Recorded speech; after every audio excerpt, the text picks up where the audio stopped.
hati untuk mendengarkan firman Tuhan. Sebelumnya, mari kita berdoa. Bapa di sorga, kami mengucap syukur buat kesetiaan-Mu di dalam hidup kami, Tuhan.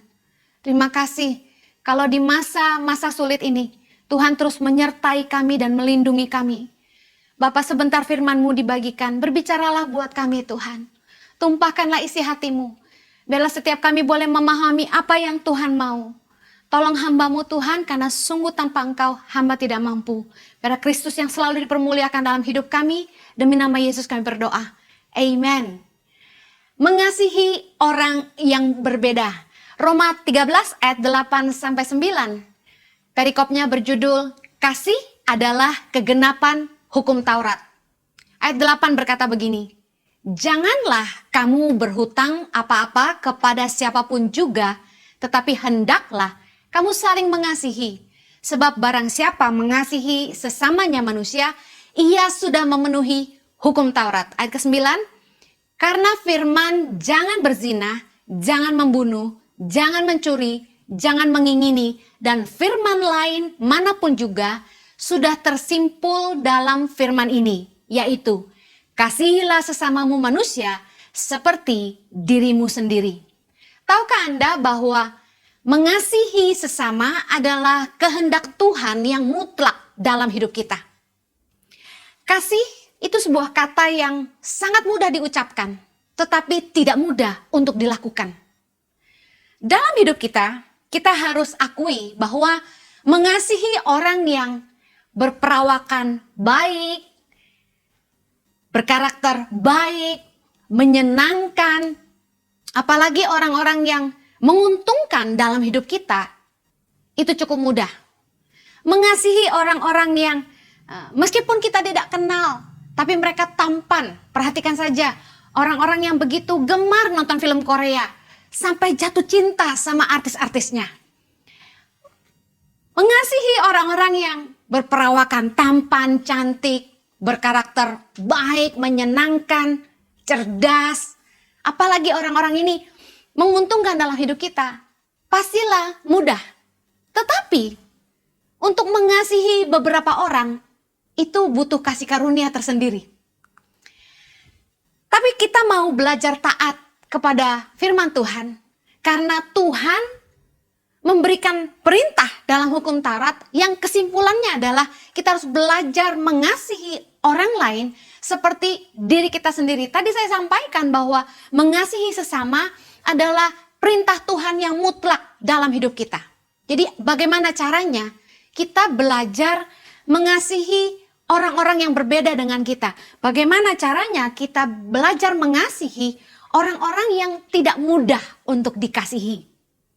Ada orang-orang yang menjengkelkan, orang-orang yang menyakitkan, orang-orang yang jadi troublemaker, orang-orang yang rese, orang-orang yang membuat kita rasa nggak nyaman, tapi karena firman Tuhan berkata kita harus mengasihi mereka.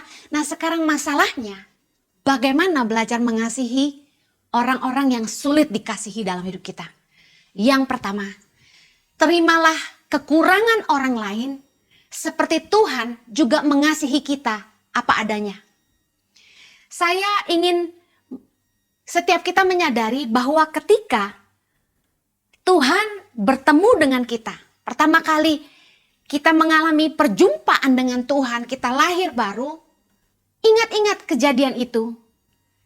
Anda dan saya berada di posisi kita tidak sedang baik. Tapi Tuhan memilih kita dan mengasihi kita.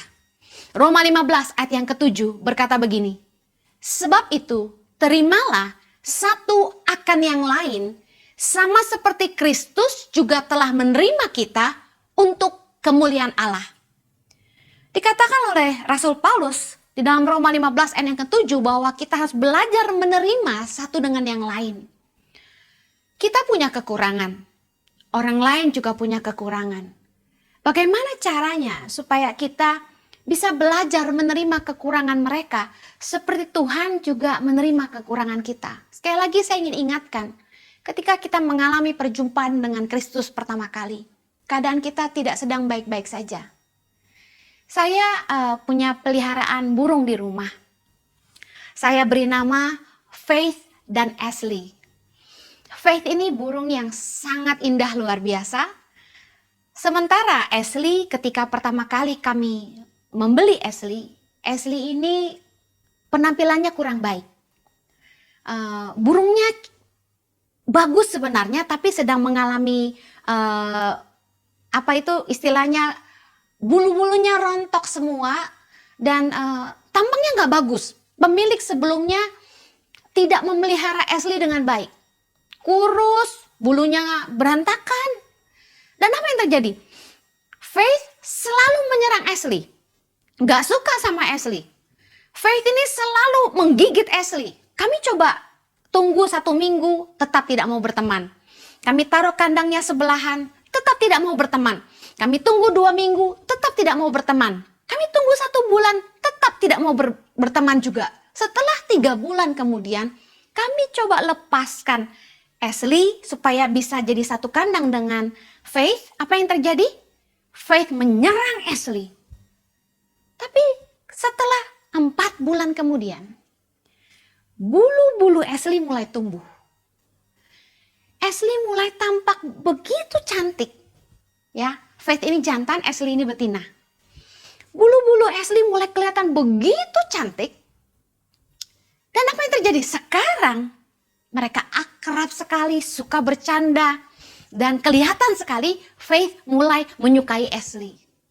Dalam hidup kita juga sama.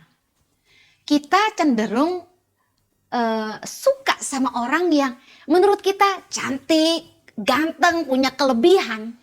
Tapi tidak setiap kita bisa menerima orang-orang yang kelihatannya kurang baik. Saya ingin mengingatkan bahwa Tuhan itu mengasihi kita ketika kita tuh masih berdosa. Roma 5 ayat yang ke-8 berkata begini. Akan tetapi Allah menunjukkan kasih-Nya kepada kita oleh karena Kristus telah mati untuk kita ketika kita masih berdosa. Mari kita bacakan sekali lagi dengan seksama. Dikatakan, tetapi Allah menunjukkan kasih-Nya kepada kita oleh karena Kristus telah mati untuk kita ketika kita masih berdosa. Tuhan itu mengasihi kita ketika keadaan kita sedang buruk, keadaan kita sedang tidak baik. Kita sedang hidup sebagai orang yang tidak tahu diuntung. Kita hidup seperti sampah, kita menyia-nyiakan hidup kita. Kita tidak tahu bersyukur. Tapi luar biasanya Tuhan tetap mengasihi kita. Bahkan dikatakan Dia menunjukkan kasih-Nya kepada kita ketika kita masih berdosa. Tuhan mengasihi kita dengan semua kelemahan kita dan Dia mengampuni dosa-dosa kita. Saya terinspirasi dengan ayat ini. Tuhan bisa lakukan itu untuk kita. Kenapa kita nggak bisa lakukan itu buat orang lain juga? Kenapa kita nggak bisa belajar mengasihi orang lain apa adanya? Harusnya kita bisa belajar menerima kekurangan orang lain, menerima kelemahan mereka, bahkan mengampuni orang-orang yang bersalah kepada kita. Karena Tuhan sudah memberikan teladan bahwa Ia mengampuni kita ketika kita masih berdosa. Dan Dia memilih mengasihi kita apa adanya.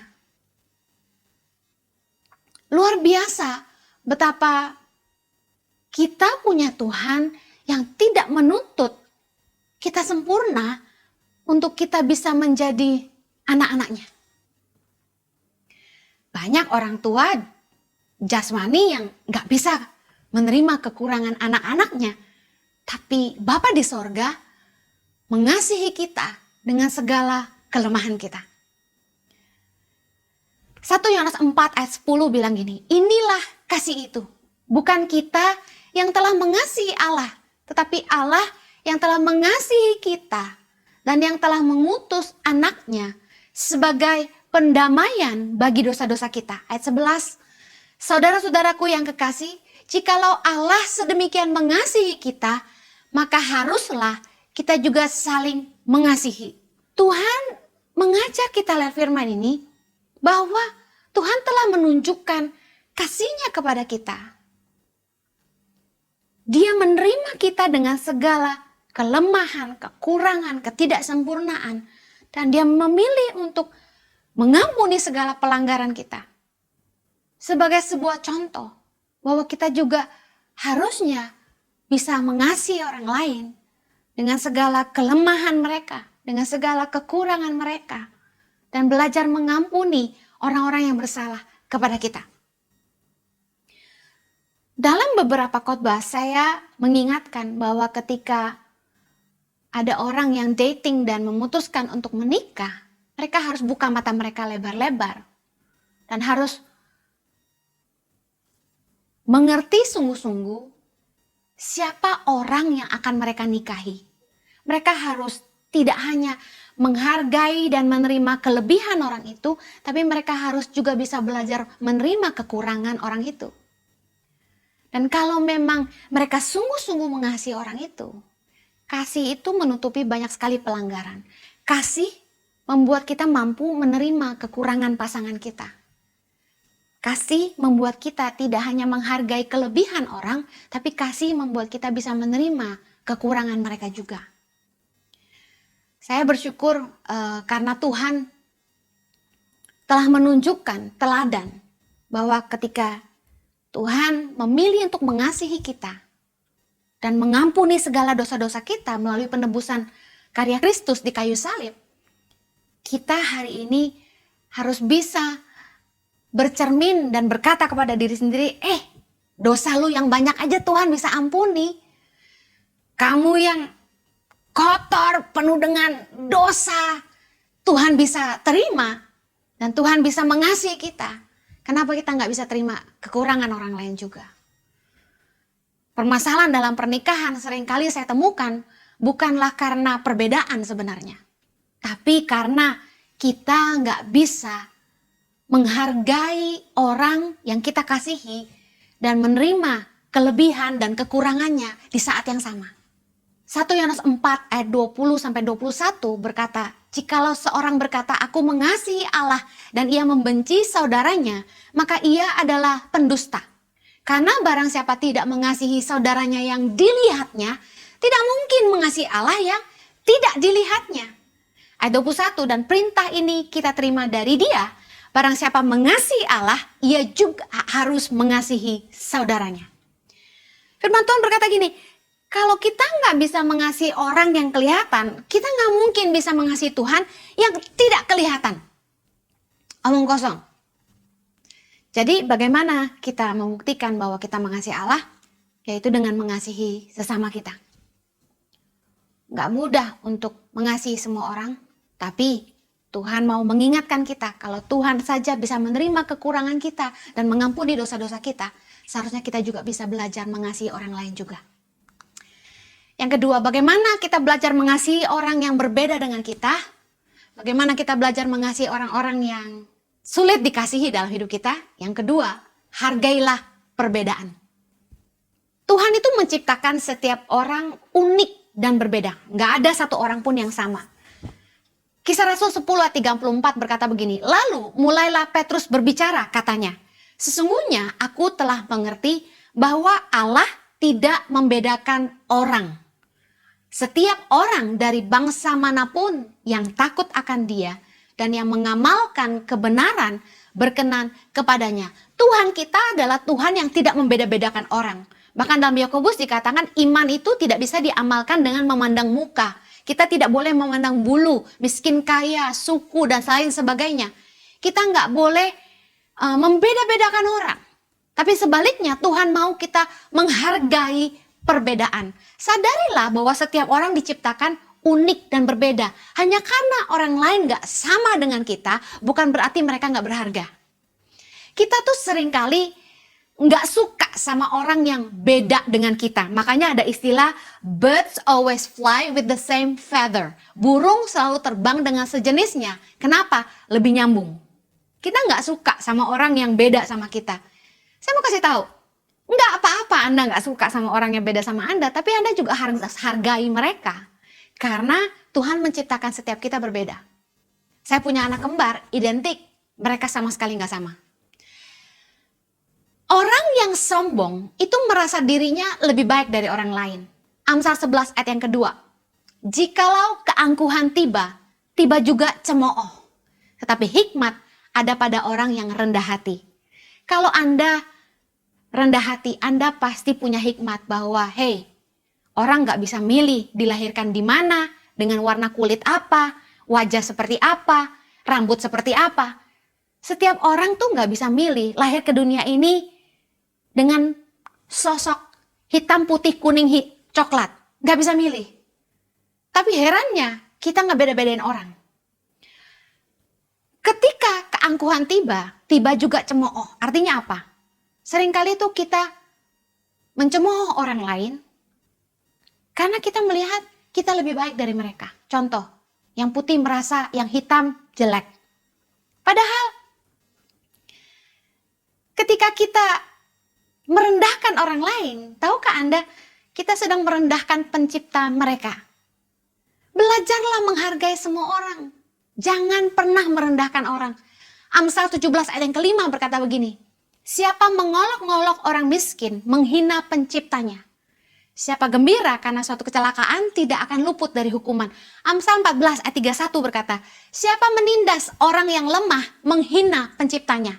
Tetapi siapa menaruh belas kasihan kepada orang miskin, memuliakan dia. Waktu saya masih kecil, saya pernah dibully. Saya lahir dengan kulit yang tidak terbilang putih, kalau saya boleh bilang kuning langsat lah ya, nggak putih-putih banget, kuning langsat. Tapi kulit saya ini punya kecenderungan cepat sekali berubah warna jadi coklat sawo matang ketika saya banyak berjemur ya, suntan. Ketika orang putih pengen jadi coklat ya, untuk tan mereka pakai krim. Kalau saya nggak usah, cukup berjemur langsung suntan. Nah, tapi karena saya lahir di keluarga keturunan Tionghoa, saya tampak paling hitam di antara semua. Nah, mereka sering mengolok-olok saya dengan sebutan yang tidak pantas menurut saya. Bahkan ada yang mengatakan bahwa saya anak pribumi dan lain sebagainya. Saya sama sekali tidak pernah membeda-bedakan ras. Bagi saya mau Tionghoa, mau pribumi, kita sama-sama lahir di bumi Indonesia dan kita bangsa Indonesia. Dari dulu saya main sama teman-teman apapun warna kulitnya. Saya senang tinggal di Sydney, Australia karena di sana kita tidak merasa teman-teman yang berkulit hitam atau lebih putih dari kita itu berbeda. Kita nggak fokus ke situ. Suku, warna kulit, bagi kami nggak masalah. Tapi di Indonesia cukup bermasalah. Betapa orang-orang berkulit putih merasa punya posisi lebih tinggi. Kita harus belajar satu hal ini. Siapa yang menetapkan ukuran cantik? Standar dunia untuk menilai sebuah kecantikan itu berbeda dengan Tuhan. Kejadian 1:27. Maka Allah menciptakan manusia itu menurut gambarnya. Menurut gambar Allah diciptakannya dia, laki-laki dan perempuan diciptakannya mereka. Kejadian 1 ayat 31 dikatakan gini. Maka Allah melihat segala yang dijadikannya itu sungguh amat baik. Jadilah petang dan jadilah pagi, itulah hari ke-6. Bayangkan, Tuhan menciptakan manusia menurut gambarnya. Berarti kalau Anda menghina saya, Anda sedang menghina pencipta saya. Karena saya diciptakan menurut gambaran Allah. Dan menurut Tuhan, manusia yang diciptakannya itu sungguh amat baik. Tapi dunia menetapkan ukuran cantik itu apa? Ayo kalau mau jujur. Putih, mancung, mata belok, bibir tipis, tinggi, langsing. Apalagi? Banyak duit. Rambutnya lurus. Nggak percaya? Coba lihat. Luluran, pemutih wajah, pemutih kulit, bonding rambut, laris manis. Karena semua orang pengen kurus. Pengen tinggi, pengen putih, pengen mancung, pengen belok dan mereka operasi muka mereka. Padahal siapa yang menetapkan ukuran cantik? Saya punya anak-anak dari berbagai suku. Dari mulai Nias, Mentawai sampai ke Papua. Ketika saya lihat anak-anak saya yang Papua ini, saya tatap wajah mereka. Mereka cantik banget. Bulu matanya lentik. Nggak usah disambung-sambung kayak ibu-ibu zaman now. Hidung mereka mancung. Matanya belok. Bibir relatif, ada yang tipis, ada yang tebal. Cantik banget. Pinter banget. Dan mereka rata-rata tinggi. Tapi, karena orang bilang yang cantik itu yang putih, anak-anak Papua selalu merasa nggak cantik. Ada yang bilang, rambut harus lurus. Makanya, anak-anak NTT, anak-anak Papua itu rajin bonding. Banyak yang kerja jadi pembantu rumah tangga, kalau gajian, gajinya habis cuma buat bonding rambut aja. Kami punya anak Sumba tinggal di rumah, rambutnya kalau udah mulai keriting lagi, udah dibonding lagi. Kita harus bisa belajar menerima perbedaan. Tanpa harus mencemooh dan menganggap mereka lebih rendah dari kita hanya karena mereka berbeda. Orang-orang karakternya beda-beda. Ada orang yang nyenengin, ada yang nyebelin, ada yang cerewet, ada yang pendiam, ada yang ekstrovert, ada yang introvert. Ada yang karakternya pragmatik, cuek bebek, tapi sekali ngomong nyeletuk enak, sakit banget. Kalau lucu, lucu banget. Ada yang kolerik, leader banget, mimpin banget, rada bosi.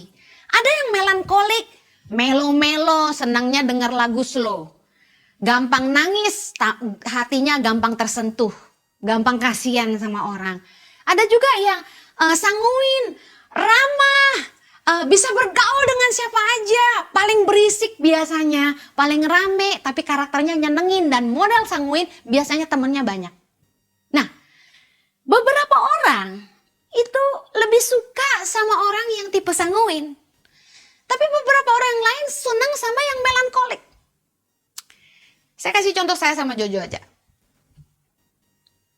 Lebih mudah untuk orang mengasihi Jojo daripada mengasihi saya. Kenapa? Jojo sanguin banget. Ramah banget. Kalau ketemu orang, halo, bisa cerita. Ada orang yang kalau ketemu saya nggak suka. Kenapa? Saya nggak bisa basa-basi. Saya nggak hafal nama orang. Saya orangnya males diajak keluar. Karena saya orangnya family oriented banget. Bayangkan gini, kalau papa mama modelnya kayak Jojo, sukanya keluar, ketemu teman, kumpul-kumpul sama teman, terus siapa yang ngurus rumah? Siapa yang ngurus anak-anak? Tapi bayangkan kalau misalnya semua orang sukanya model kayak saya, yang gak banyak teman, diem di rumah, kuper. Saya kasih tahu, dua-dua itu baik di mata Tuhan, tapi seringkali kita gak suka sama orang karena kita punya preference. Makan aja ada selera, demikian juga pertemanan kita. Tapi saya mau bilang gini, bagaimana kita belajar mengasihi orang yang berbeda sama kita? Ada yang pertama, kita terima kekurangan mereka, seperti Tuhan juga menerima kekurangan kita. Dan yang kedua, kita harus belajar menghargai siapapun mereka. Menghargai perbedaan-perbedaan yang ada. Dengar baik, Tuhan mau kita menghargai perbedaan. Karena barang siapa mengolok-ngolok sesamanya, mereka sedang mengolok-ngolok Sang Pencipta. Yang terakhir, bagaimana kita belajar mengasihi orang yang berbeda dengan kita? Bagaimana kita belajar mengasihi orang-orang yang sulit dikasihi? Yang ketiga, kasih tidak berbuat jahat kepada sesama. Roma 13 ayat yang 10 bilang gini, kasih tidak berbuat jahat terhadap sesama manusia. Karena itu kasih adalah kegenapan hukum Taurat. Kita tidak harus dekat dengan semua orang. Bahkan tidak semua orang harus jadi teman kita. Setiap orang punya hak untuk menentukan lingkaran pertemanannya. Hubungan itu mulai dari tidak kenal, kemudian kenalan, kemudian teman, lalu teman baik, lalu jadi sahabat, dan jadi sahabat karib. Nah, Tidak semua orang harus dekat sama kita. Kita berhak menentukan siapa yang boleh jadi sahabat kita. Mungkin ada orang-orang tertentu yang kita cuma mau mereka sekedar jadi kenalan kita. Nah, makanya ketika Anda bangun hubungan sama orang, Anda harus peka dalam hal ini. Sejauh mana orang itu ingin bangun hubungan sama Anda. Nah, dikatakan oleh firman Tuhan dalam Roma 13 ayat 10, kasih tidak berbuat jahat terhadap sesama manusia. Tentu dalam hubungan kita dengan orang lain akan ada perselisihan-perselisihan. Lalu gak cocok, gak bisa kerja bareng, gak bisa jalan bareng, gak bisa temenan. Orang pacaran aja ada putusnya. Lalu gimana dong? Dengar baik. Kasih tidak berbuat jahat terhadap sesama manusia. Sejauh Anda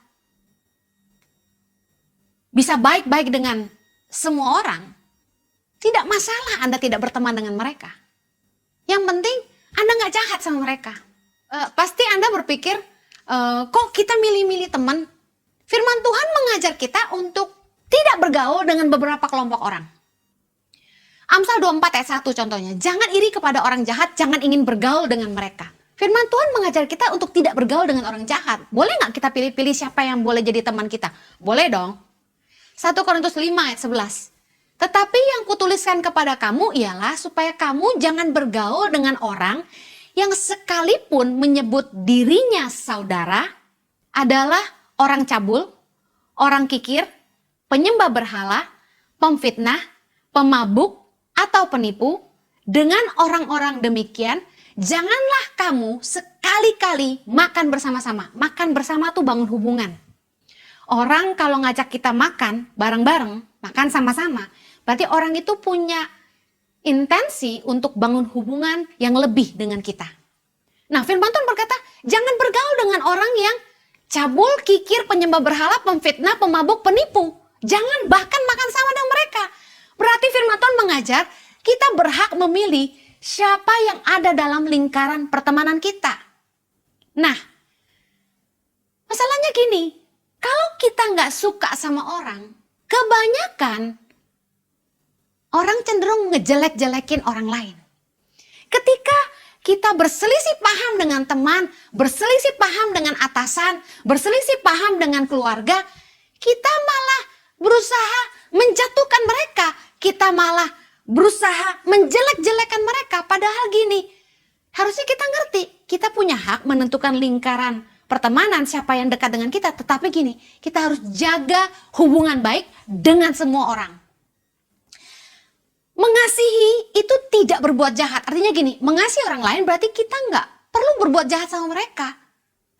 Bahkan sekalipun mereka berbuat jahat sama kita nggak boleh jahat sama mereka. Kalau Anda memutuskan untuk nggak berteman lagi dengan seseorang karena konflik atau satu lain hal, it's fine untuk tidak berteman lagi. Tapi Anda tidak boleh berbuat jahat sama dia.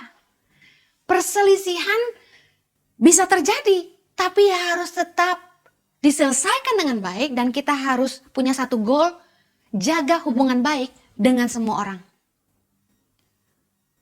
Kasih itu membiarkan orang lain hidup dengan damai. Anda mungkin gak suka sama orang itu, tapi Anda harus membiarkan dia hidup dengan damai. Roma 12 ayat 17-18 berkata gini, janganlah membalas kejahatan dengan kejahatan. Lakukanlah apa yang baik bagi semua orang sedapat-dapatnya. Kalau hal itu bergantung padamu, hiduplah dalam perdamaian dengan semua orang. Kita gak boleh balas kejahatan dengan kejahatan. Bahkan firman Tuhan berkata, lakukan apa yang baik bagi semua orang. Bahkan kalau itu bergantung sama kita, pilihannya cuma satu, hidup damai dengan semua orang. Ibrani 12 ayat 14a juga bilang, berusahalah hidup damai dengan semua orang. Kalau orang tidak suka pada Anda, apa yang Anda mau orang itu lakukan terhadap Anda?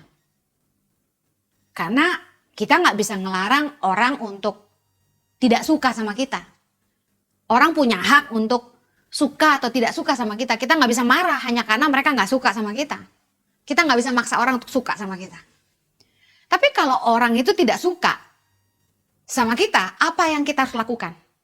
Balik lagi ke Matius 7:12 yang berkata, Segala sesuatu yang kamu kehendaki supaya orang perbuat kepadamu, perbuatlah demikian juga kepada mereka. Sebelum kita melakukan sesuatu terhadap orang lain, kita harus bertanya sama diri sendiri, maukah saya diperlakukan demikian? Nah, kasusnya kalau ada orang yang gak suka sama Anda maunya dia bagaimana?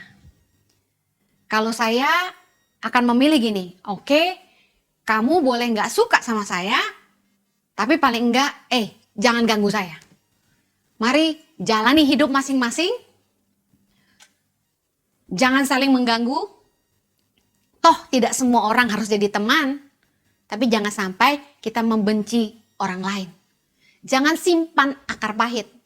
Apapun konflik perselisihan yang kita miliki dengan siapapun, pastikan kita selesaikan dengan baik. Kita mengampuni mereka dan kita move on dengan hidup kita. Imamat 25 ayat yang ke-17 berkata, janganlah kamu merugikan satu sama lain. Jadi kita boleh memilih siapa yang jadi teman kita, tetapi ketika konflik perselisihan terjadi, dengar baik, jaga hubungan baik, dan kemudian jangan berbuat jahat sama mereka, jangan berusaha menjatuhkan, jangan merusak nama baik mereka. Izinkan orang jalani hidup mereka, dan kita pun tidak boleh menyimpan kepahitan sama mereka. Saya mau tutup dengan 1 Yohanes 3 ayat ke-14 dikatakan gini. Kita tahu bahwa kita sudah berpindah dari dalam maut ke dalam hidup, yaitu karena kita mengasihi saudara kita. Barang siapa tidak mengasihi, ia tetap di dalam maut. Saya percaya orang-orang yang sudah dibenarkan itu akan mampu mengasihi orang lain. Putuskan hari ini apakah Anda mau tinggal di dalam hidup atau di dalam maut. Orang-orang yang mau tetap di dalam hidup harus belajar mengasihi orang lain. Saya tutup bagaimana kita belajar mengasihi orang yang berbeda dengan kita. Yang pertama, terimalah kekurangan mereka seperti Tuhan juga menerima kekurangan kita. Yang kedua, hargailah perbedaan karena Tuhan menciptakan setiap orang itu unik dan berbeda. Yang ketiga, kita harus ngerti bahwa kasih itu tidak berbuat jahat kepada sesama. Izinkan orang lain hidup damai dan jangan sampai kita tidak mengusahakan itu. Dan pastikan kita punya hubungan yang baik dengan semua orang. Tuhan Yesus memberkati. Mari kita berdoa. Bapa, kiranya kasih karuniamu memampukan kami untuk saling mengampuni dan hidup dalam kasih. Tolong kami Tuhan supaya kami sadar bahwa Tuhan juga sudah mengasihi kami dan menerima kami apa adanya. Supaya kami juga boleh belajar mengasihi orang lain seperti Bapa telah mengasihi kami. Biar kiranya Kristus selalu dipermuliakan dalam hidup kami. Demi nama Yesus kami berdoa.